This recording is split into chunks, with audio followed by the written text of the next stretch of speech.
Hello दोस्तों, हरियाणा दो letter back to back. जी हाँ दोस्तों, एचकेएन आउटसोर्स कर्मचारी, संविदा कर्मचारी, कच्चे कर्मचारी, दूसरा लेटर, बड़ा लेटर, धमाका, बिग ब्रेकिंग। जी हाँ दोस्तों, अगर आप हरियाणा कौशल रोजगार निगम में लगे हुए हो, कच्चे कर्मचारी हो, अडोब बेस पर डीसीएट पार्ट टाइम या अन्य किसी भी आउटसोर्सिंग पॉलिसी पार्ट 1 पार्ट 2 में लगे हुए हो, जी हाँ दोस्तों, आज है 31/12/2024। फटाफट से चैनल को सब्सक्राइब कर लीजिए। व्हाट्सएप ग्रुप, टेलीग्राम ग्रुप का लिंक डिस्क्रिप्शन में, आप उसे भी फटाफट से ज्वाइन कर लीजिए। पहले मैं आपको एक लेटर दिखाने वाला हूं जो कि 27 दिसंबर 2024 का है।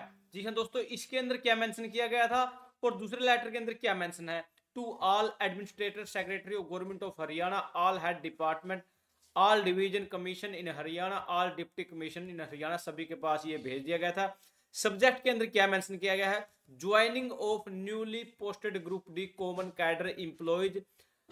उसके बाद adjustment of surplus contractual employees engage through Haryana Kaushal Rozgar Nigam limited और under outsourcing policy part 2।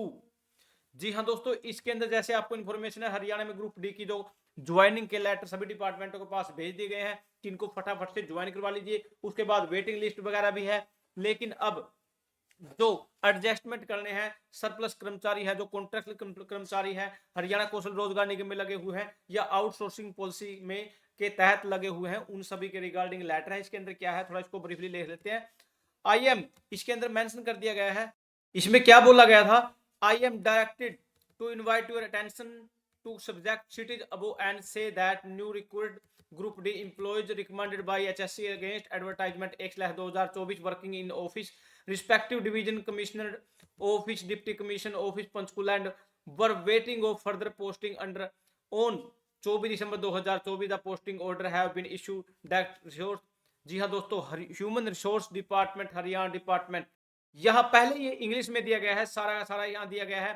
Following decision has been taken regarding join the posting of these group D employees. The newly required common cadre employees are to allowed to join at the post district against which she has been posted by human resource department. इसके अंदर क्या mention किया है, मैं directly इसको हिंदी में convert करके आपको दिखाने वाला हूँ। इसके अंदर क्या बोल दिया गया है, यहाँ भाग 2 के तहत कर्मचारी जो कार्यरत अधिशेष संविदा कर्मचारियों का समायोजन बारे इसके अंदर बोल दिया गया। आपको इन्फॉर्मेशन है, ग्रुप डी के कर्मचारियों की पोस्टिंग होनी है। यहां मैं थोड़ा ब्रीफली ही देख लेता हूं इसको। यहां कर बोल दिया, हरियाणा द्वारा नियुक्त आदेश जारी कर दिए गए हैं। निदेशक एचआरडी द्वारा विभाग सूची भी सभी विभाग अध्यक्ष को ईमेल के माध्यम से भेज दी गई है। ये ग्रुप डी कर्मचारी अपनी आगामी नियुक्ति पद स्थापना के लिए विभाग अध्यक्ष द्वारा नामित संबंधित नोडल अधिकारियों को रिपोर्ट करेंगे। इन ग्रुप डी कर्मचारियों की नियुक्ति पद स्थान के संबंध में निम्नलिखित निर्णय लिया गया है। मानव संसाधन विभाग द्वारा नियुक्त कॉमन कैडर ग्रुप डी कर्मचारियों को उस पद व जिले में कार्यभार कराने की अनुमति दी जाती है। जी हाँ दोस्तों, इनको उस जिले में ज्वाइनिंग कराने की अनुमति दी जाती है जिस पर उनकी नियुक्ति की गई है। मानव संसाधन द्वारा विभाग के निदेशक द्वारा विभाग जिलावार सूची विभाग को ईमेल के द्वारा भेजी गई है। यदि इस पद पर पहले ही आउटसोर्सिंग पार्ट 2 के अंतर्गत ग्रुप डी का कोई भी संविदा कर्मचारी लगा हुआ है, और इसके अंदर क्या बोल दिया गया है, यहाँ पर कोई भी संविदात्मक कर्मचारी या एचकेएन के माध्यम से तैनात लेवल 1 कर्मचारी या अन्यथा कोई भी संविदा कर्मचारी कार्यरत है तो हरियाणा सरकार के अधीन किसी भी संगठन के 15 अगस्त 2019 से पहले आरंभिक रूप में कार्यरत था तो ऐसे कर्मचारी को कार्यमुक्त नहीं किया जाएगा।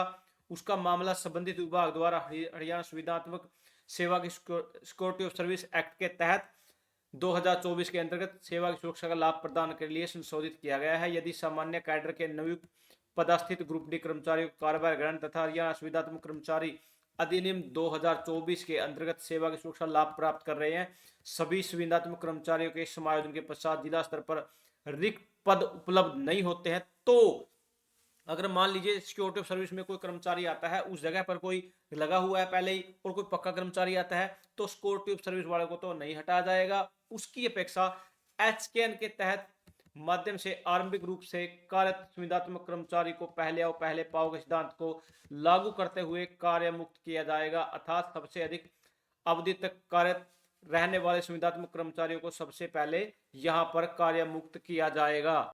एक यहाँ पर एक परफॉर्मा साथ में अटैच भी कर दिया गया था, common cadre group D employees on above side portal वगैरह वगैरह, यहाँ ईमेल आईडी वगैरह दे दी गई है। यहाँ डिपार्टमेंट नाम, nodal officer designation, mobile, email ID वगैरह वगैरह यहाँ पर इसको भेजना था। लेकिन यहाँ पर उसके बैक टू बैक एक थोड़ा रिलैक्स करने वाला लेटर आया था। Directorate higher education Haryana Shiksha Sadan sector 5 Panchkula आर गवर्नमेंट कॉलेज हरियाणा स्टेट यहाँ regarding adjustment of displaced contractual employees due to joining of PN against advertisement 1/2024 please find enclose here with the chief secretary of government of Haryana का जो letter है जिसमें memo number वगैरह दे दिया गया है 27/2024 in view the above said instruction you are hereby direct to send detail of such contractual employees who are getting displaced due to joining newly selected before relieving them उनको हटाने से पहले you are directed to send उन सभी को भेजना है अबो information उन सभी की information the director immediately for further instruction guidelines. जी हाँ दोस्तों, इन सभी का डाटा यहाँ पर मांग लिया गया है जो भी कहीं ना कहीं इनको एडजस्टमेंट करने की कोशिश हरियाणा सरकार द्वारा की जा रही है। लेकिन जैसे ही कोई अपडेट आती है तो हम आपको पहुंचाने की कोशिश करते हैं। फटाफट से चैनल को सब्सक्राइब कर लीजिए।